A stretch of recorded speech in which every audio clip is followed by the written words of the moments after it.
অসাধারণ স্বাদের সাধারণ এই নিরামিষ রেসিপিটা যে একবার খাবে সে কিন্তু বারবার রান্না করবে। নমস্কার বন্ধুরা, আমি ঝুমাস ক্রিয়েশন 2.0-তে আপনাদের সবাইকে স্বাগত জানিয়ে আমার আজকের রেসিপি শুরু করছি। আজ আমি আপনাদের সঙ্গে নিরামিষ একটা রেসিপি শেয়ার করব, যেটা খুব সাধারণ কিন্তু খেতে লাগে অসাধারণ। তাহলে চলুন দেখে নিন নিরামিষ এই রেসিপিটা আমি কিভাবে করেছি। এই রেসিপিটা করতে আমি এখানে ছোলার ডাল নিয়েছি। এখানে হাফ কাপ মতো ছোলার ডাল দিয়েছি। 3 বা 4 বার জল পাল্টে পাল্টে ডালটা ভালো করে ধুয়ে আমি এটা ভিজিয়ে রেখে দেব ঘন্টা 2-3 জন্য। 2-3 ঘন্টার পর এটা আমি মিক্সার গ্রাইন্ডারে পেস্ট করে নেব। দেখুন ডালটা কিন্তু পেস্ট করে নিয়েছি। এবার এর মধ্যে দিলাম হাফ চামচ নুন, হাফ চামচ চিনি, হাফ চামচ জিরে গুঁড়ো, হাফ চামচের কম হলুদ আর সামান্য লঙ্কার গুঁড়ো।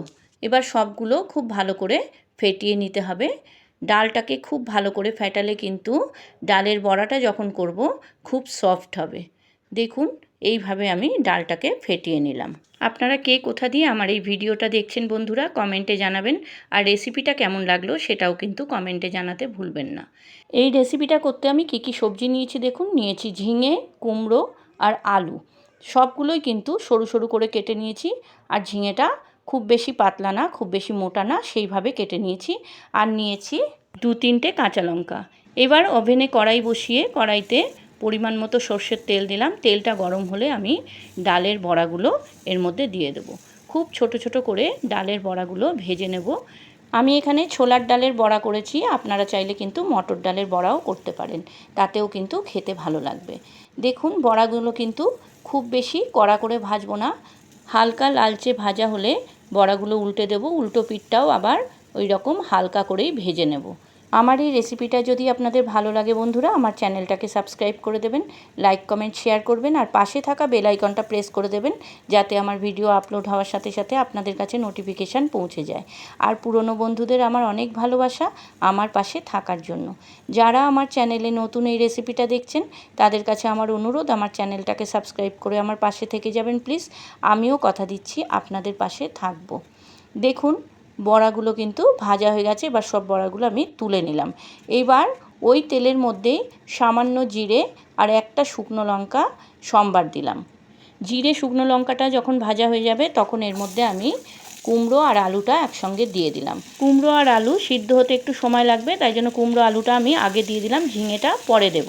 আর দিলাম 2টো কাঁচা লঙ্কা চিড়ে। হাফ চামচ মতো নুন দিলাম। নুনটা দিলে তাড়াতাড়ি সিদ্ধ হয়ে যাবে আর কুমড়ো আলুর ভিতরে নুনটাও ঢুকবে। এইবার কড়াইটা 3-4 মিনিটের জন্য ঢাকা দিলাম, গ্যাসের ফ্লেম মিডিয়াম করে। 3-4 মিনিট পর ঢাকা খুলে দেখলাম কুমড়ো আর আলুটা ভাজা হয়েছে। এইবার আমি এর মধ্যে ঝিঙেগুলো দিয়ে দেব। ঝিঙেটা দিলে কিন্তু ঝিঙে থেকে অনেকটাই জল বেরোবে, তাই ঝিঙে দিয়ে গ্যাসের ফ্লেমটা মিডিয়াম করে আবার ঢাকা দিয়ে দেবো। তার আগে আমি এখানে কিছু গুঁড়ো মশলা দেব। দিলাম হাফ চামচ জিরে গুঁড়ো, হাফ চামচেরও কম লঙ্কার গুঁড়ো, আর দিলাম হাফ চামচ হলুদ গুঁড়ো। এবার সবগুলো খুব ভালো করে সবজির সঙ্গে মিশিয়ে নিয়ে কড়াইটা ঢেকে দেবো আবার মিনিট 5-এর জন্য, গ্যাসের ফ্লেম লো করে। 5 মিনিট পর ঢাকা খুলে দেখলাম ঝিঙে থেকে সামান্য জল বেরিয়েছে। আর কিছুক্ষণ নাড়াচাড়া করে আমি এতে জল দিয়ে দেব। এখানে আমি 2 কাপ মতো জল দেব। জলটা দিলে সবজিগুলোও সিদ্ধ হয়ে যাবে, আর যে বড়াগুলো দেব সেই বড়ার ভেতরেও কিন্তু নুন ঝাল মশলাটা ঢুকবে আর বড়াটা সফট হবে। দেখুন আমি এখানে 2 কাপ মতো জল দিলাম। এইবার আমি এতে বড়াগুলো দিয়ে দেব। নিরামিষের দিনে খুব চিন্তা হয় কি রান্না করব, কিন্তু এই ধরনের যদি একটা সহজ রেসিপি আমরা করে নিই গরম ভাতের সঙ্গে কিন্তু খেতে খুব ভালো লাগে।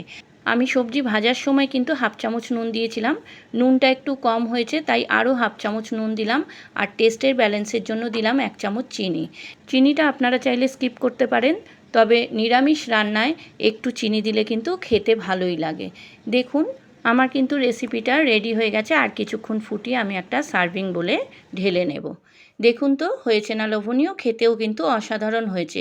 এই রেসিপিটা আপনারা চাইলে মটর ডালের বড়া দিয়েও করতে পারেন, তবে ছোলার ডালের বড়া দিয়ে করাতে কিন্তু এর টেস্টটা আরও ভালো হয়েছে। আপনারাও একবার এইভাবে করে দেখুন, আপনাদেরও ভালো লাগবে।